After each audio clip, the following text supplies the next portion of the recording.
भी बिल्कुल ठीक हो गया और बड़ी जित 2026 ਦੇ ਵਿੱਚ ਪਾਣੀ ਦੇ ਵਿੱਚ ਘਰ ਜਿਹੜੀ ਚੀਜ਼ਾਂ ਸੀ ਉਹ ਖਤਮ ਹੋਈਆਂ ਤੇ ਨਵੀਆਂ ਚੀਜ਼ਾਂ ਪਰਮੇਸ਼ਵਰ ਨੇ ਕਰ ਦਿੱਤੀਆਂ। ਕੀ ਕਹੋਗੇ ਸੁਣਨਾ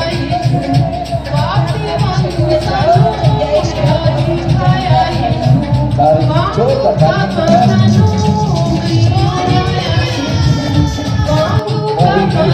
हो गया और बड़ी जित 2026 ਦੇ ਵਿੱਚ ਪਾਣੀ ਦੇ ਵਿੱਚ ਘਰ ਜਿਹੜੀ ਚੀਜ਼ਾਂ ਸੀ ਉਹ ਖਤਮ ਹੋਈਆਂ ਤੇ ਨਵੀਆਂ ਚੀਜ਼ਾਂ ਪਰਮੇਸ਼ਵਰ ਨੇ ਕਰ ਦਿੱਤੀਆਂ। ਕੀ ਕਹੋਗੇ ਸੁਣਨਾ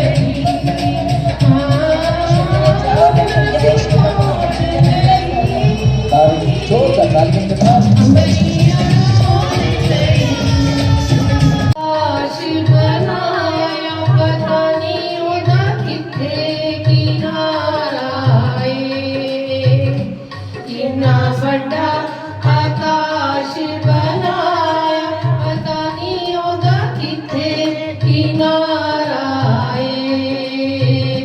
मेरा यीशु राजा बख्शन वाला ते किन्ना ओदा नाम प्यारा है। मेरा यीशु राजा बख्शन वाला ते किन्ना ओदा नाम प्यारा है। किन्ना वड्डा आकाश बनाया पता नहीं ओदा किथे किनारा है।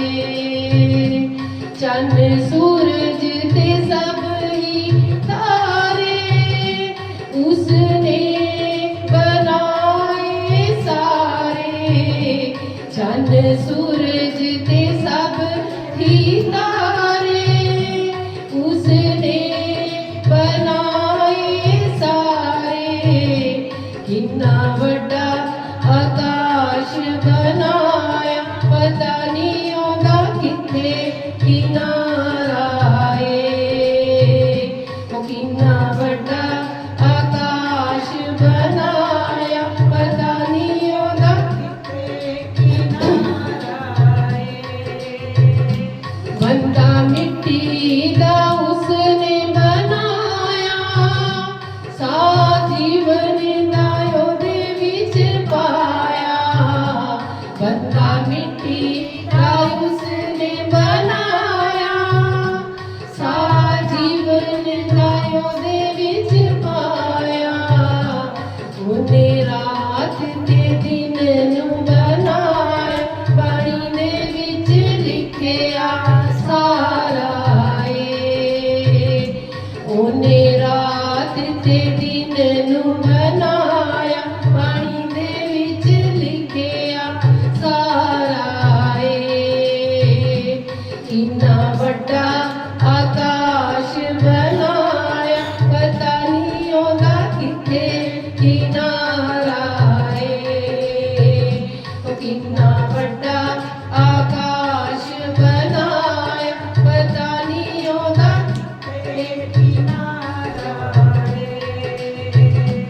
जो पहाड़ समुंदर धरती वक वक जीवां नाल भरती। जो पहाड़ समुंदर धरती वक वक जीवां नाल भरती। ओदा नाम है सब तो निराला ते ओही साडा बख्शन हारा है। ओदा नाम है सब तो निराला ते ओही साडा बख्शन हारा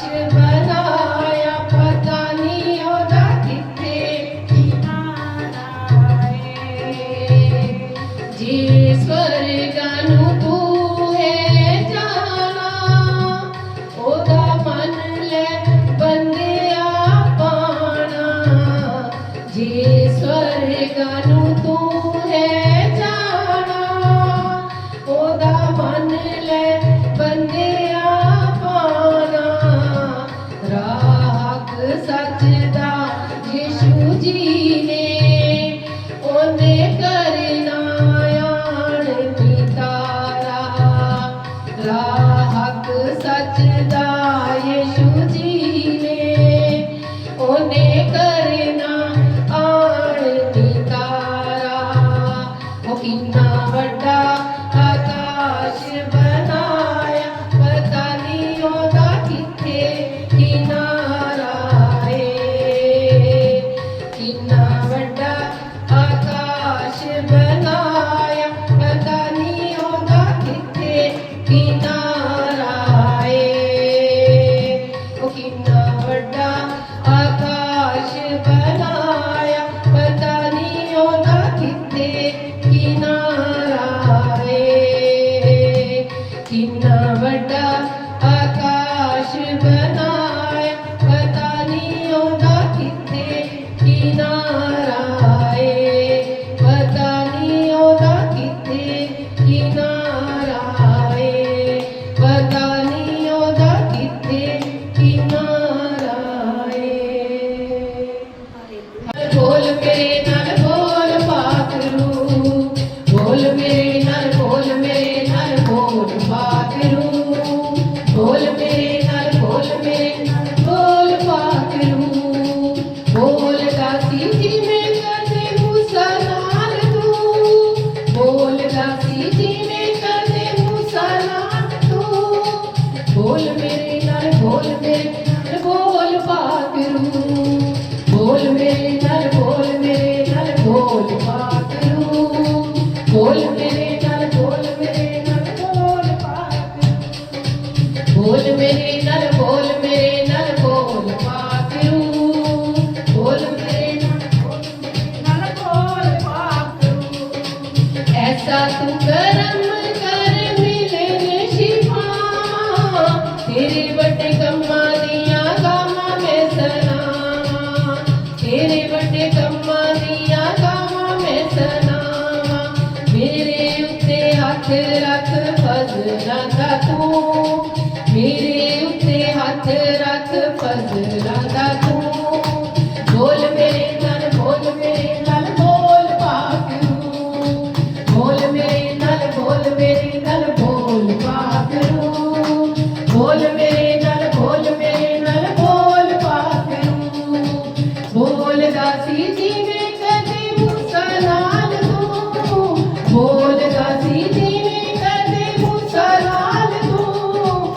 ਬੋਲ ਮੇਰੇ ਨਾਲ ਬੋਲ ਮੇਰੇ ਨਾਲ ਬੋਲ ਪਾਖਰੂ, ਬੋਲ ਮੇਰੇ ਨਾਲ ਬੋਲ ਮੇਰੇ ਨਾਲ ਬੋਲ ਪਾਖਰੂ। ਬੋਲ ਮੇਰੇ ਨਾਲ ਬੋਲ ਮੇਰੇ ਨਾਲ ਬੋਲ ਪਾਖਰੂ, ਬੋਲ ਮੇਰੇ ਨਾਲ ਬੋਲ ਮੇਰੇ ਨਾਲ ਬੋਲ ਪਾਖਰੂ। ਬੋਲ ਮੇਰੇ ਨਾਲ ਬੋਲ ਮੇਰੇ ਨਾਲ ਬੋਲ ਪਾਖਰੂ। ਮੇਰਾ ਦਾਮਨ ਮਜਲਿਸ ਬਣ ਜਾਵੇ, ਮੇਰਾ ਸਾਰਾ ਤਨ ਮਨ ਆਪਣੇ ਫਲਾਂ ਦੇ ਨਾਲ ਭਰ। ਮੇਰਾ ਦਾਮਨ ਮਜਲਿਸ ਬਣ ਜਾਵੇ, ਮੇਰਾ ਸਾਰਾ ਤਨ ਮਨ ਤੇਰੇ ਵਿੱਚ ਮੈਂ ਹੋਵਾਂ, ਮੇਰੇ ਵਿੱਚ ਤੂੰ, ਤੇਰੇ ਵਿੱਚ ਮੈਂ ਹੋਵਾਂ, ਮੇਰੇ ਵਿੱਚ ਤੂੰ। ਬੋਲ ਮੇਰੇ ਨਾਲ ਬੋਲ ਮੇਰੇ ਨਾਲ ਬੋਲ ਪਾਖਰੂ, ਬੋਲ ਮੇਰੇ ਨਾਲ ਬੋਲ ਮੇਰੇ ਨਾਲ ਬੋਲ ਪਾਖਰੂ। ਤੇਰੇ ਵਿੱਚ ਮੈਂ ਹੋਵਾਂ, ਮੇਰੇ ਵਿੱਚ ਤੂੰ, ਤੇਰੇ ਵਿੱਚ ਮੈਂ ਹੋਵਾਂ, ਮੇਰੇ ਵਿੱਚ ਤੂੰ। ਬੋਲ ਮੇਰੇ ਨਾਲ ਬੋਲ ਮੇਰੇ ਨਾਲ ਬੋਲ ਪਾਖਰੂ, ਬੋਲ ਮੇਰੇ ਨਾਲ ਬੋਲ ਮੇਰੇ ਨਾਲ ਬੋਲ ਪਾਖਰੂ। ਬੋਲ ਮੇਰੇ ਨਾਲ ਬੋਲ ਮੇਰੇ ਨਾਲ ਬੋਲ ਪਾਖਰੂ, ਬੋਲ ਮੇਰੇ ਨਾਲ ਬੋਲ ਮੇਰੇ ਨਾਲ ਬੋਲ ਪਾਖਰੂ। ਬੋਲ ਮੇਰੇ ਨਾਲ ਬੋਲ ਮੇਰੇ ਨਾਲ ਬੋਲ ਪਾਖਰੂ, ਬੋਲ ਮੇਰੇ ਨਾਲ ਬੋਲ ਮੇਰੇ ਨਾਲ ਬੋਲ ਪਾਖਰੂ। ਬੋਲ ਮੇਰੇ ਨਾਲ ਬੋਲ ਮੇਰੇ ਨਾਲ ਬੋਲ ਪਾਖਰੂ। ਐਸਾ ਤੂੰ ਕਰਮ ਕਰ ਮਿਲਣ ਸ਼ਿਫਾਵਾਂ, ਤੇਰੇ ਵੱਡੇ ਕੰਮਾਂ ਦੀਆਂ ਗਾਵਾਂ ਮੈਂ ਸੁਣਾਵਾਂ। ਐਸਾ ਤੂੰ ਕਰਮ ਕਰ ਮਿਲਣ ਸ਼ਿਫਾਵਾਂ, ਤੇਰੇ ਵੱਡੇ ਕੰਮਾਂ ਦੀਆਂ ਗਾਵਾਂ ਮੈਂ ਸੁਣਾਵਾਂ। ਮੇਰੇ ਉੱਤੇ ਹੱਥ ਰੱਖ ਫਜ਼ਲਾਂ ਦਾ ਤੂੰ, मेरे उत्ते हथ रख फजलां दा तू बोल मेरे नाल बोल पाकरू बोल मेरे नाल बोल पाकरू बोल मेरे नाल बोल पाकरू बोल मेरे नाल बोल पाकरू बोल मेरे नाल बोल पाकरू बोल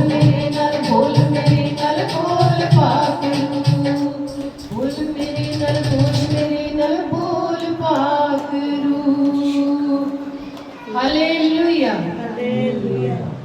मेरी केड़ी शै मैं आखां मेरी मैं तां करदा मेरी केड़ी शै मैं आखां मेरी मैं भी हाँ जग दौलत तेरी मेरे दिल विच मेरे दिल दा मालिक तू वे कंडियां दे ताज वालिया ओ कंडियां दे ताज वालिया मेरे मन विच आवास तू वे कंडियां दे ओ कंडियां दे ताज वालिया मेरे मन विच आवास तू बड़िया ने सितायोण कवलियां ओ बड़िया ने सितायोण कवलियां पापा वालियां पीड़ा ने हलियां ओ पापा वालियां पीड़ा ने हलियां मेरा कट छड़िया ने लू मेरा कट छड़िया ने लू वे कंडियां दे ताज वालिया वे कंडियां दे ताज वालिया मेरे मन विच आवास तू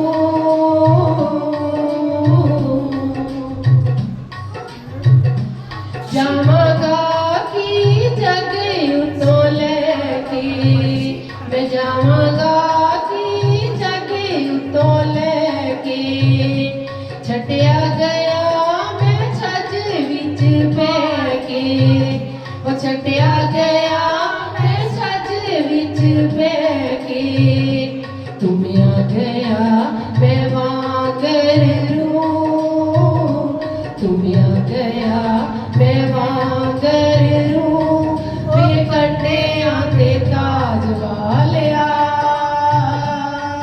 वे कंडियां दे ताज वालिया मेरे मन विच आवास तू वे कंडियां दे ताज वालिया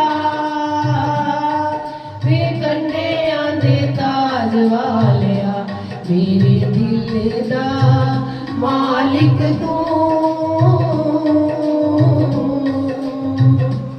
जिस रंग विच वेखिया तैनू मैं जिस रंग विच देखिया तैनू उस रंग विच रंग छड़ मैनू तू उस रंग विच रंग छड़ मैनू मेरा तन मन रंग छड़ तू मेरा तन मन रंग छड़ तू ओ कंडियां दे ताज वालिया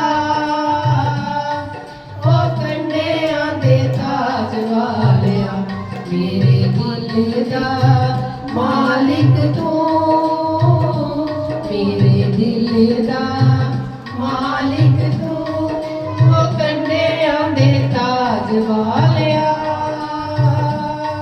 ओ कंडियां दे ताज वालिया मेरे मन विच आवास तू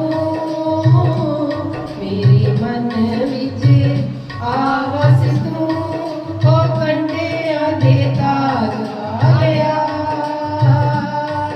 ओ कंडियां दे ताज वालिया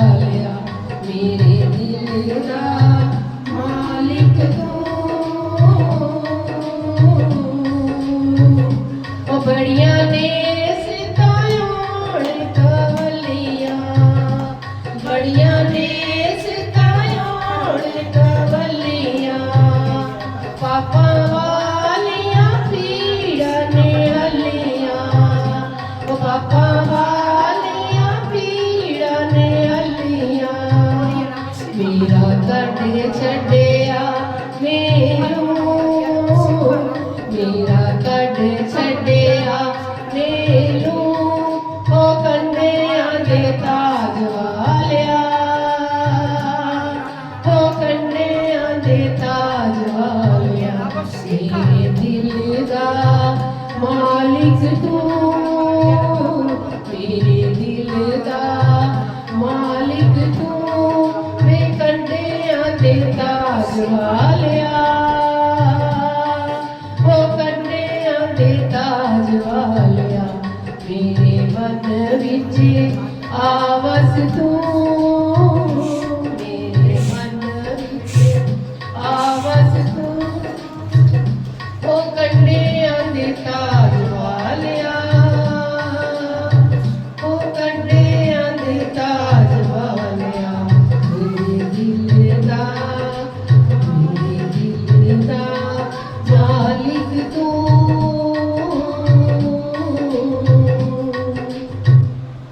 हालेलुया कदी नहीं छड़ना जमाना वे लख होवे कदे ऐसा न दिन आवे जदों मैथों ओ वक्त होवे कदे ऐसा न दिन आवे जदों मैथों ओ वक्त होवे पल्ला यीशु दा कदे नहीं छड़ना जमाना में लख होवे कदी ऐसा ना दिन आवे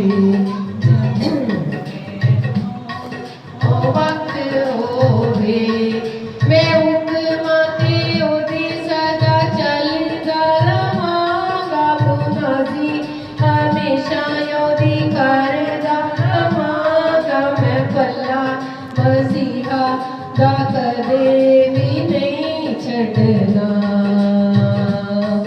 मैं हुक्म ते ओदी सदा चलदा रहांगा मुनाजी हमेशा ओदी करदा रहांगा मैं भला मसीहा दा कदे भी नहीं छड़ना मैं भला यीशु दा कदे नहीं छड़ना जमाना मेरी लख होवे कदे ऐसा ना दिन आवे जदों मैथों ओ वक्त होवे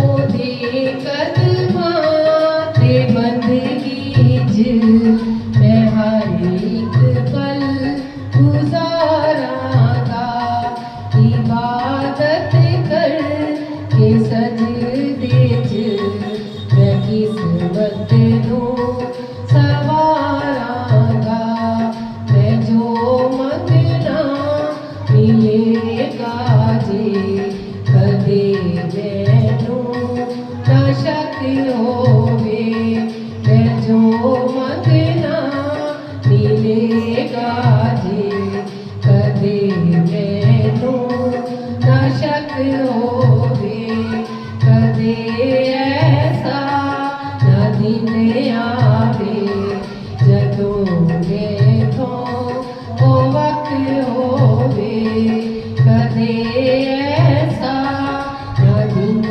आवे जदों मैथों ओ वक्त होवे मैं हुक्म ते ओदी सदा चलदा रहांगा मुनाजी हमेशा ओदी करदा रहांगा मैं भला मसीहा दा कदे भी नहीं छड़ना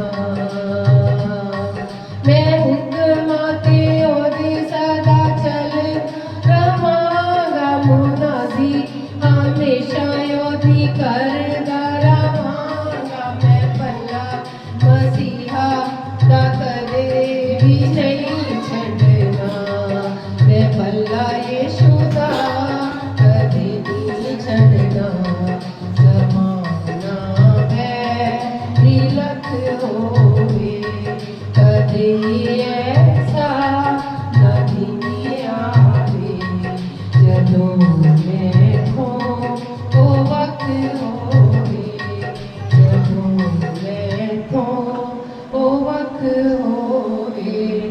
कदी ऐसा ना दिने आवे जदों मैं ओ वक्त होवे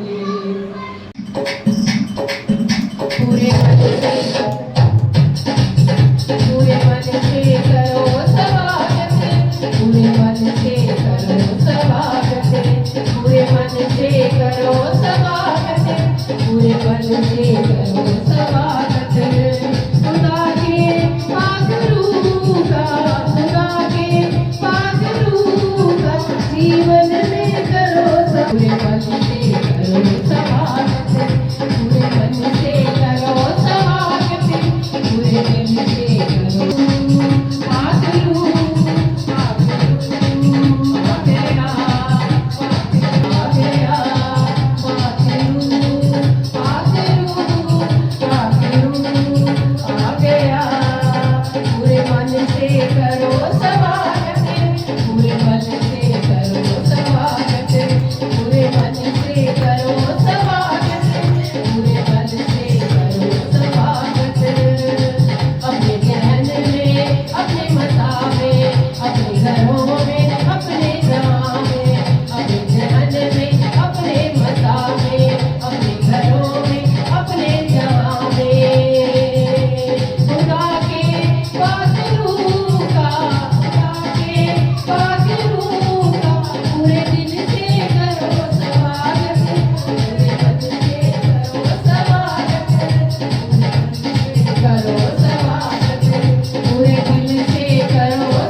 यू। स्वागत करो, स्वागत करो, स्वागत करो, स्वागत करो प्रभु यीशु का, स्वागत करो।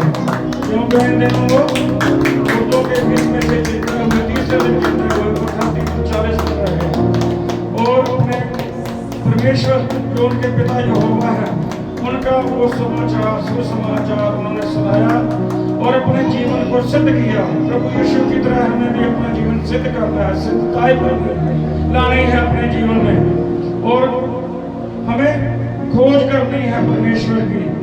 परमेश्वर हमारे अनसंग है, दाएं बाएं है, लेकिन हम संसारिक मोह में इतना फंसे हुए हैं, हम अपनी योजनाओं में इतना फंसे हुए हैं, हम अपने रिश्तों में इतना गहरे फंसे हुए हैं कि हम परमेश्वर से दूर होते जा रहे हैं। जब अदन के बाग में आदम हवा ने एक छोटी सी गलती की तो उस गलती के कारण आदम हवा को धरती पर आना पड़ा और परमेश्वर ने कहा कि तुम्हें कमाई करके मेहनत करके पसीना बहाकर अपना पेट पालना होगा। और तब से लेकर नूह तक और फिर मलाकी तक, अब्राहम से मलाकी तक जो है परमेश्वर ने इंतजार किया और नबियों को भेजा यहाँ पर कि वो मेरे साथ मेरे जो बच्चे हैं उनको जोड़े।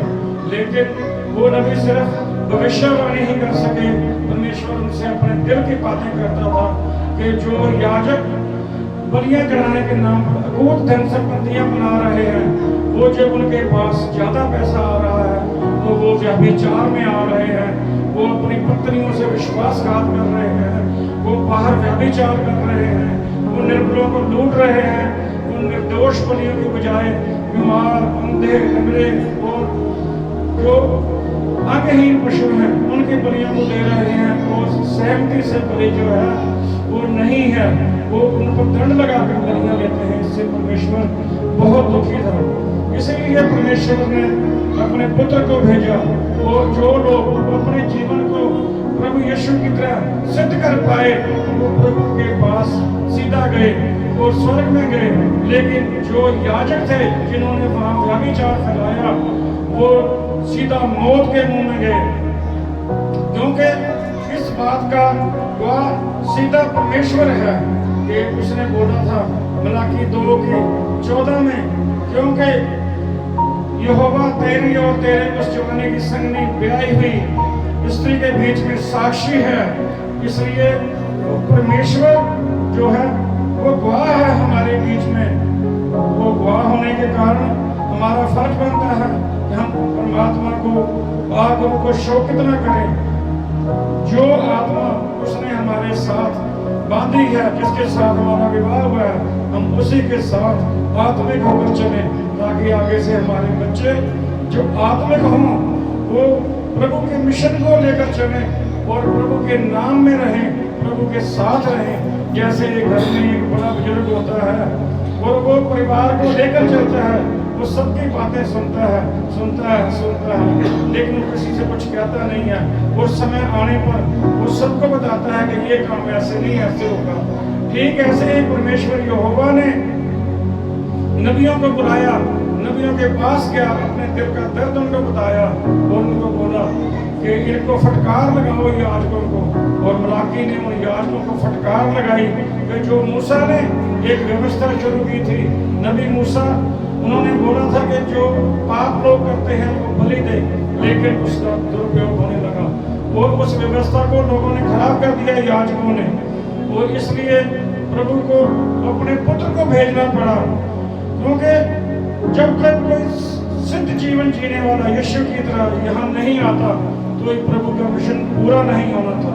इसलिए हमें जो भी हमारे चर्च में जब हम जाते हैं, हमारे अगुआ, हमारे नबी जो बाइबल से वचन देते हैं, हम उन वचनों को अंगीकार करें, संपूर्ण रीति से जो है प्रभु की प्रेयर करें। क्योंकि जब तक हम खोज नहीं करते परमेश्वर की तो हम संपूर्ण नहीं होते, और संपूर्ण नहीं होते तो हम अधूरे रहते हैं तो हमारी जिंदगी में मुश्किलें आती हैं तो हम उनसे घबराते हैं और फिर प्रभु को याद करते हैं।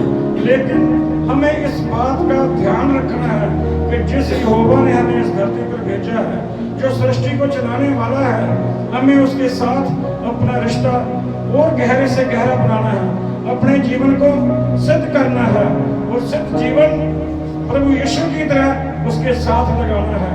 क्योंकि जब हम किसी अच्छे काम की इच्छा करते हैं तो हमारा शरीर जो है उस वक्त बोलता है नहीं रहने दे, कोई बात नहीं, कल कर लेंगे। लेकिन अगर वो बुरे काम में जाता है, किसी की चुगली करनी होती है, उसी वक्त फोन उठाता है, उससे दूसरे आदमी की बुराई करने लग पड़ता है। क्यों? ये हमारा शरीर जो है ये व्यभिचार के जो अवगुण है, बुराई है, जलन है, उससे जकड़ा हुआ है। और इसीलिए हम जब प्रेयर में बैठते हैं तो ये शरीर समझता है कि मेरे सोने का वक्त हो गया है, अब मेरे आराम का वक्त हो गया है। हमें जमहाइयाँ आती हैं, जिसको हम बोलते हैं ना, उबासियाँ आती हैं जब ਅਸੀਂ प्रेयर पे बहने हैं। क्योंकि शरीर जो है आत्मिक नहीं होता। हमारी आत्मा पाक रूप से रिश्ता बनाना चाहती है, परमेश्वर से रिश्ता बनाना चाहती है। हमारी आत्मा उससे एक सिद्ध जीवन जीना चाहती है प्रभु यीशु की तरह। लेकिन हमारा शरीर है, उसका ध्यान भटकता है।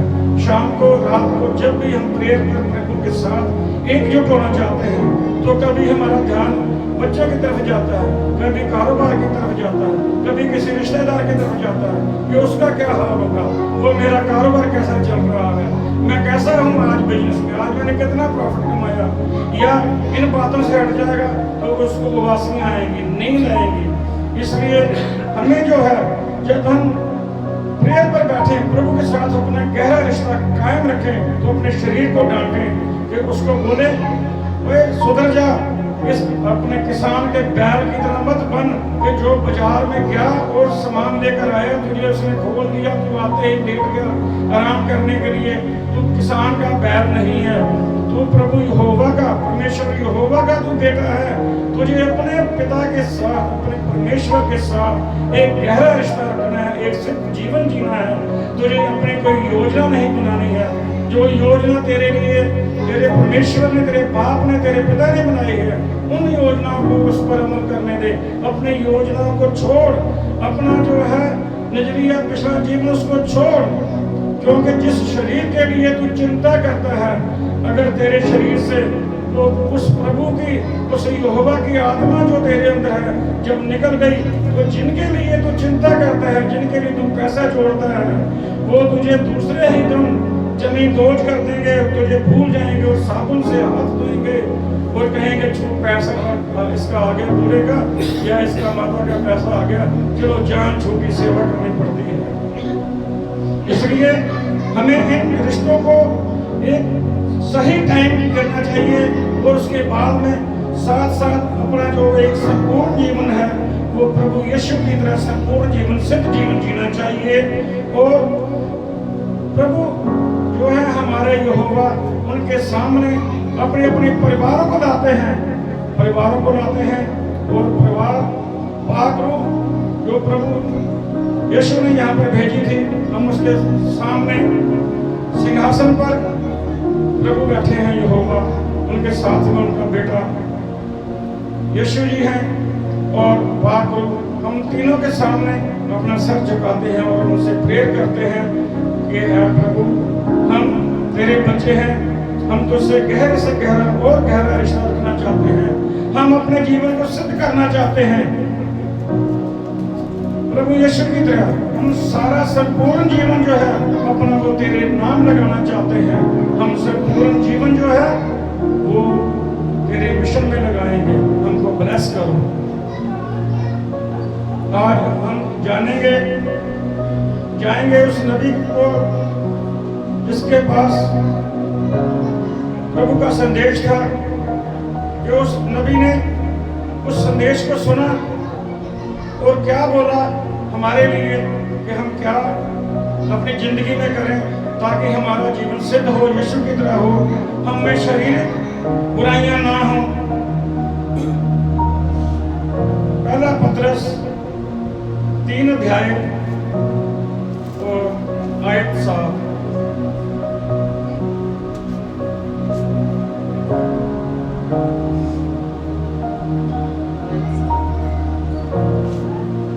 पहला पत्रस 3 अध्याय 7 आयत। वैसे ही हे पत्नियों, तुम भी बुद्धिमान से पत्नियों के साथ जीवन निर्वाह करो और स्त्री को निर्बल पात्र जानकर उसका आदर करो, ये समझकर कि हम दोनों जीवन के वरदान के वारिस हैं, जिससे तुम्हारी प्रार्थनाएं रुक ना जाए। हालेलुया। हालेलुया। परमेश्वर ने बोला है, उसका ये हुक्म है हमारे लिए, तो ही हमारा जीवन सिद्ध होगा यीशु की तरह। क्योंकि जब हमारे पास अकूत धन संपत्ति आती है, हमारा मन ललचाता है, हमारा शरीर जो है बुराइयों की तरफ दौड़ता है, व्यभिचार की तरफ चलता है। उसने पतरस ने ये बोला, हे पतियों, क्योंकि घर में सारी कमाई तो पति के पास आती है, पत्नी तो घर पर रहती है, उसको क्या पता पति बाहर क्या कर रहा है, काम कर रहा है, ये व्यभिचार में है, कि कहाँ गया है कहाँ नहीं गया।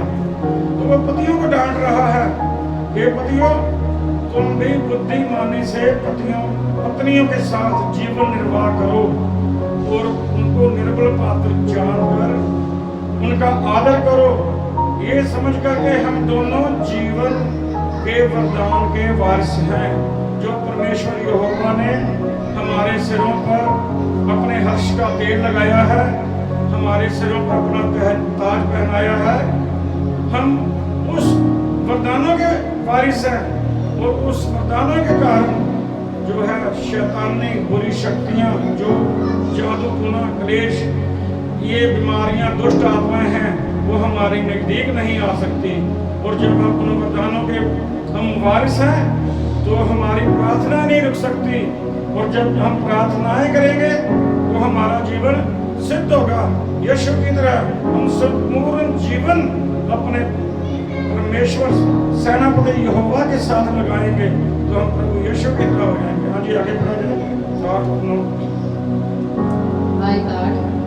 निदान सबके सब एक मन और कृपामय और भाईचारे की प्रीत रखने वाले और करुणामय और नम्र बनो।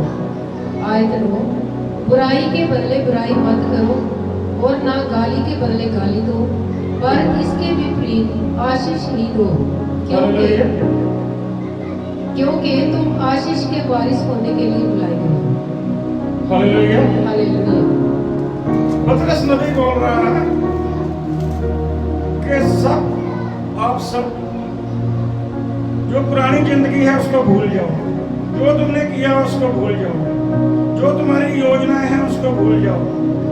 तुम परमेश्वर यहोवा की जो योजना है उस पर चलोगे, और तुम अपने मनों में जो वैर विरोध है, ईर्ष्या है, उसको खत्म करो।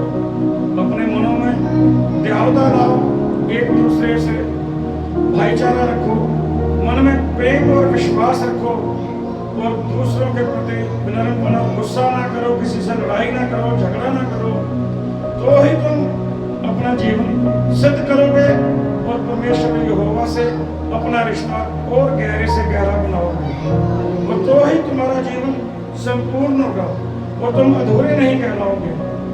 अगर कोई बुराई करता है, तुम भी बुराई करते हो, अगर किसी ने गाली दी, तुम गाली निकाल दी, तो उसमें और आप में कोई फर्क नहीं रहा।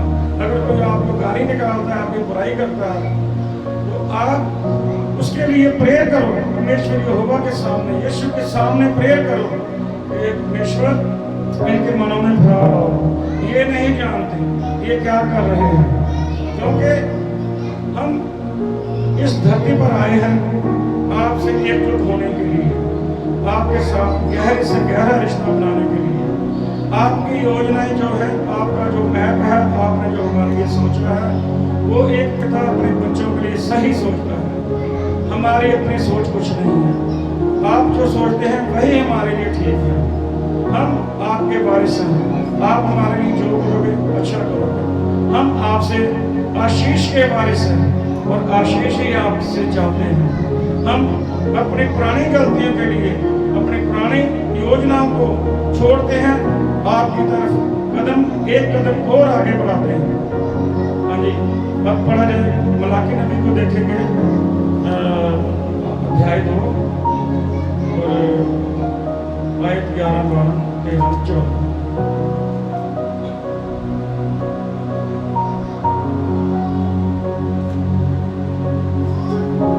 आयत 11, यहोवा ने विश्वासघात किया है और इज़राइल में और यरूशलेम में घृणित काम किया गया है, क्योंकि यहूदा ने बिराने देवता की कन्या से विवाह करके यहोवा के पवित्र स्थान को, जो उसका प्रिय है, अपवित्र किया है। आयत 12, जो पुरुष ऐसा काम करे, उसके तंबुओं में से याकूब का परमेश्वर, उसके घर के रक्षक और सेनाओं के यहोवा की भेंट चढ़ाने वाले को यहूदा से काट डालेगा।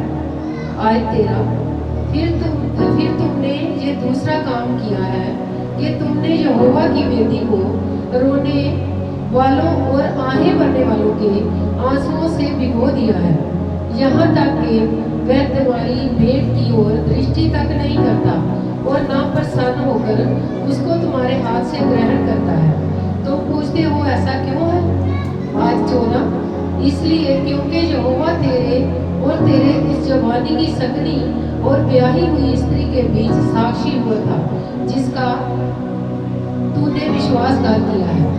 हालेलुया। हालेलुया।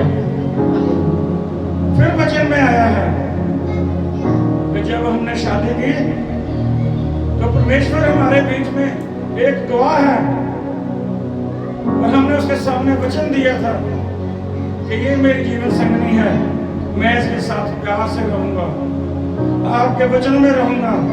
लेकिन जब हमारे पास पैसा आया, हम अपने वचनों को भूल गए और ये भी भूल गए कि परमेश्वर इस बात को देख रहा है, हम क्या कर रहे हैं, क्या वचन दिया है। क्योंकि जब यहूदा के लोगों ने अपनी जिंदगी में पैसा आने के बाद दूसरों से धोखा किया, उनके पास पैसा ज्यादा आया तो उन्होंने परमेश्वर को प्रेयर करने की बजाय, उसकी पूजा करने की बजाय उन्होंने काली शक्तियों का सहारा लिया। जैसा कि हम कभी कभी देखते हैं डॉक्यूमेंट्री फिल्मों में, यूट्यूब पर या वो कहीं कि इजराइल में उन दिनों में काला जादू करने वाले बहुत थे और वो निर्दोषों की बलियां भी चढ़ा देते थे। तो परमेश्वर ने देखा कि ये लोग जो मेरे बच्चे हैं, ये उन मूर्ति पूजा करने वालों के अधीन होते जा रहे हैं और मैं तो इनको चाहता हूं कि ये मेरे साथ जुड़े। तो जब उसको गुस्सा आता है तो वो फिर उन मंदिरों को भी नष्ट कर देता है और यही बात वो बोल रहा है कि आप दूसरे लोगों से जो गलत काम करते हैं, जादू टोने वाले करते हैं, आप विदेशी लोगों की बेटियों के साथ क्यों शादी कर रहे हो? आप हमेशा इब्राहिम की औलाद हो, इब्राहिम के परिवार से हो, यरूशलेम की बेटे बेटियां हो, आप मुझसे जुड़ो, मुझसे पाक हो और प्रभु यीशु इनसे गहरा रिश्ता रखो, तो ही तुम्हारा जीवन सिद्ध जीवन होगा और संपूर्ण जीवन जो है तुम्हें इसी तरह जीना होगा, तो ही तुम जो है स्वर्ग के हकदार होगा। और जो यहोवा ने यह भी बोला कि जो लोग ऐसा काम करते हैं, मैं उनको उनके घरानों में से उनका नाश कर दूंगा, चाहे वो फिर मेरे पास कितनी भी बलियां लेकर आए, कितने भी तोहफे लेकर आए, मैं उनको नहीं बख्शूंगा। क्योंकि जब प्रभु उनसे नाराज था तो वो उनकी भेंटें स्वीकार नहीं करता, क्योंकि वो अपने आप को प्रभु से ऊपर जानने लगे थे जो याजक थे। और फिर प्रभु को बोलते हैं कि तो हमारी भेंटें क्यों नहीं लेता? तो प्रभु ने यही बात उनसे बोली कि मैं तुम्हारी भेंटें इसलिए नहीं ले रहा कि मैं देख रहा हूं कि तुम निर्दोष बलियां बिना सहमति के नहीं ला रहे, बीमार बलियां लाते हो और जो पैसा कमाते हो तुम अपनी पत्नियों से बेवफाई कर रहे हो। और मैं तुमसे इस बात से गुस्सा हूं क्योंकि तुमने वचन लिया था, कसमें खाई थी कि हम परिवार में एक साथ रहेंगे, आत्मिक रहेंगे और परमेश्वर से अपने जो यहोवा हमारा पिता है उसके साथ एकजुट रहेंगे, सिद्ध जीवन जिएंगे। लेकिन आप इसमें फेल होते जा रहे हो। तो परमेश्वर आप हमें इस तरह की बुद्धि दो, पाक होकर गुण हमारे अंदर भरे, जो कि प्रभु यहोवा जब प्रभु यीशु आपके पास आए यहाँ पर धरती पर 40 दिन रहने के बाद, तो उन्होंने पाक रूह को यहाँ पर भेजा 10 दिन बाद कि अब आगे का काम जो पाक रूह करेगी, पाक रूह हमारी सहायक होगी, हमको हर गलत काम से रोकेगी, डांटेगी और चेताएगी।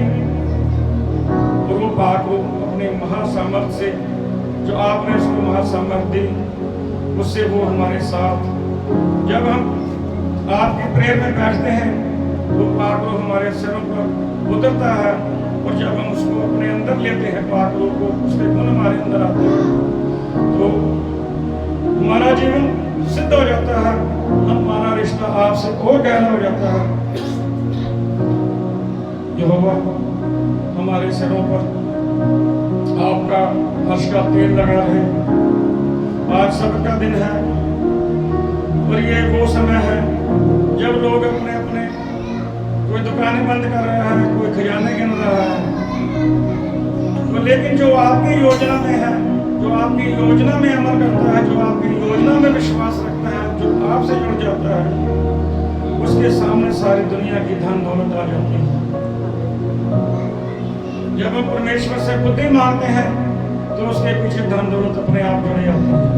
जब परमेश्वर से उससे और गहरा रिश्ता करते हैं, तो वो हमारा जिंदगी में एक उल्टा लगा देता है। जहाँ हम सारा निराश हो जाते हैं, सारा जीवन मेहनत कर करके लोगों से भाग मांग के शर्मिंदा होते हैं, उस परमेश्वर की एक ही निगाह से, एक ही पल में वो ऐसा पलटा लगता है, हम जो है फर्स्ट से अर्श में पहुंच जाते हैं। और जो हमारे विरोधी होते हैं वो शर्मिंदा होते हैं। जैसे कोई लड़का पढ़ लिख कर पेपर देता है IAS के या DC के, तो वो पास तो कर लेता है, लेकिन उसको पता नहीं है पास। और वो लड़का गरीबी में है, दुकान पर जाता है सामान लेने राशन का, दुकानदार कहता है भाई मैं तेरे को सामान नहीं दूंगा, तो बहुत गरीब है, पैसे कहाँ से देगा, पहले तेरे 3 महीने के पैसे रहते हैं। तो उसी वक्त उसका रिजल्ट जो उसके घर पे आया, तो वो रिजल्ट लेके वो पुलिस वाले आए एक गाड़ी में, बोलते हैं इस नाम का यहाँ पर हमारे यहाँ कोई आदमी है, उसने पेपर पास किया। उसकी माँ बोलते तो बाजार कैसे बोला, नहीं हम उसको ढूंढने आए हैं, वो हमारे DC साहब हैं। वो उस दुकान पर गए, उन्होंने जाकर उसको सलूट लगाया, और दुकान वाला हैरान कि मैं तो इसका सौदा नहीं दे रहा, इसको लज्जित कर रहा हूँ, ये पुलिस वाले आए हैं, इसका सैल्यूट मार रहे हैं। तो वो चमत्कार किसका है? वो चमत्कार उस परमेश्वर यहोवा का है कि उसने पेपर दे दिया, लेकिन उसको रिजल्ट का पता नहीं है। लेकिन जब परमेश्वर की उस पर महासामर्थ उतरी, तो उस पर उसकी मोहर लगी और चिट्ठी दफ्तर से निकली और थाने में आई, और लोगों को देखने को मिला एक और नया चमत्कार कि प्रभु ने जिसको हम जलील कर रहे थे, उसको पुलिस वाले आके सलूट मार रहे हैं। जो दुकानदार झट से खड़ा हुआ बोलता है मुझे गलती हो गई, माफ कर दो, मैं साल भर का राशन आपके घर पहुंचा देता हूँ, ये दुकान ही आपकी है। इसलिए हमें अपने जीवन में पाक रूह से गहरा रिश्ता रखना है, संपूर्ण जीवन यीशु की तरह। अब जितने नबी हैं उन्होंने प्रभु यहोवा का प्रचार किया, और वो आज जाने जाते हैं। आज सारी दुनिया में जो भी नबी हैं, उस सृष्टि के रहते तक उनका नाम लिया जाएगा। प्रभु यीशु ने अपने लहू बदन की बलि दी सलीब पर, और उनका नाम सृष्टि के अंत होने के बाद में लिया जाएगा, क्योंकि उसने एक सिद्ध जीवन जिया, परमेश्वर के लिए जिया, परमेश्वर से गहरा रिश्ता था उसका वो बेटा था। और जो लोग जिनका झुकाव, जिनका फिराव प्रभु की तरफ नहीं है, वो आते हैं रिश्तेदारियों में उलझते हैं, कारोबार में उलझते हैं, नशों की चपेट में आते हैं, धन के लालच में आते हैं, धन यहीं रह जाता है, मर खप जाते हैं, उनको कोई याद करने वाला भी नहीं होता। लेकिन वो नबी जिन्होंने प्रभु के मिशन को लिया, आत्मिक हुए, प्रभु के मिशन को लेकर चले, मूसा की तरह 40 साल जंगलों में भटके, जैतून पर्वत पर जाकर मूसा ने प्रभु से बातें की। आज जैतून पर्वत वैसा नहीं है, आज वो एक बड़े शहर में बदल चुका है, वहाँ बड़ी बड़ी सड़कें, बड़ी बड़ी बिल्डिंगें हैं। लेकिन वो जगह अभी भी है जहाँ पर झाड़ियों में मूसा प्रभु से बात करता था। वो जगह अभी भी है जहाँ पर प्रभु यीशु को सलीब पर चढ़ाया गया। प्रभु यीशु ने अपने लहू बदन की बलि दी और हमको एक जीने का नया रास्ता दिखाया, हमको नया जीवन दिया। उन्होंने पापी से धनी बनाया। इसलिए ही हम फ्राइडे को गुड फ्राइडे कहते हैं कि जिस दिन उन्होंने उनको सलीब पर चढ़ाया। वो एक नया रास्ता हमारे लिए उन्होंने बनाया था, तो इसलिए उन्होंने अपनी जो कुर्बानी दी लहू बदन से, उनके लिए हम उनके सदा ऋणी रहेंगे और उनसे वाचा करते हैं प्रभु यीशु से कि हम आपके बताए हुए नए रास्ते पर चलेंगे। हम आप ही की तरह परमेश्वर यहोवा से संपूर्ण जीवन जो है, सिद्ध जीवन रखेंगे, उनसे गहरा रिश्ता बनाएंगे और गहरे से गहरा रिश्ता बनाएंगे। अपने बच्चों को आत्मिक बनाएंगे, अपने परिवारों में विश्वासघात नहीं करेंगे, क्योंकि हमारे नबियों ने 2026 के बारे में बोला है कि ये साल हमारे फाइनेंस में जो कमियां हैं उसके श्राप तोड़ेगा, हमारा फाइनेंस मजबूत होगा प्रभु यीशु के नाम से। प्रभु यीशु का नाम जब हम लेते हैं तो हमारे कर्जे के श्राप टूटेंगे। हमारे जो घर में बीमारियां हैं, जादू टूना क्लेश है, प्रभु यीशु के नाम लेते हुए श्राप टूटने शुरू हो जाएंगे। प्रभु यीशु की महासामर्थ पाक रूह जब हमारे घरों में जाएगी, उस महासामर्थ की आग से हम एक ठंडक महसूस करेंगे और जो वहाँ बुरी शक्तियाँ हैं, शैतानी शक्तियाँ हैं, वो जलकर चीखती चिल्लाती हुए हमारे घरों से जाएंगे। ये साल हमारे परिवार में प्रभु यीशु के नाम से खुशहालियाँ लाने वाला, घरेलू क्लेशों को दूर करने वाला, मन मिटाव दूर करने वाला, वो परिवार को एकजुट करने वाला होगा। ये नया साल जैसा नबियों ने बोला है 2026 हमारी पुरानी कमियां, घर की कमियां, कारोबार की कमियां, रोजगार की कमियां, उन सब में ये बरकत देने वाला है प्रभु यीशु के नाम से। ये परमेश्वर यहोवा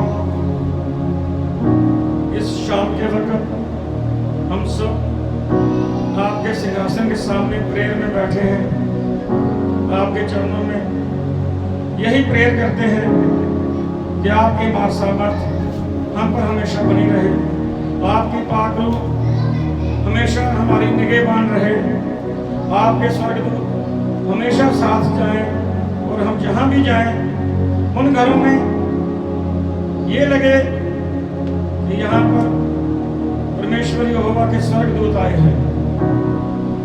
और उन घरों में जो भी काम अटके लटके हुए हैं, जो उनके घरों में जादू टूना क्लेश दुष्ट आत्माएं हैं, वो जब हम जाएं आपकी महासामर्थ से वो सभी उनके श्राप टूटे। किसी को किसी किस्म की भी बीमारी है तो वो दुष्ट आत्माएं उनमें से निकलें और आपका महासामर्थ हम पर बना रहे।